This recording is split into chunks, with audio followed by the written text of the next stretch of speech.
How to fix Android phone automatically goes into silent mode error. Well, to fix an Android phone that automatically goes to silent mode, you want to check and disable any do not disturb schedules.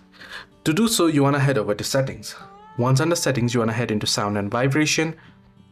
And here, you want to see the do not disturb feature here. You can see do not disturb. You want to tap on it and you can see if you have added any schedule. For example, if you have scheduled it, you want to remove that schedule.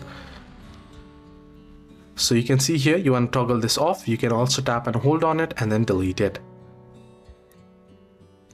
Similarly, if that's not the issue, if the schedule or automatic rules is not there, then some phones may have a bedtime mode or work-life balance mode that can automatically enable do not disturb mode.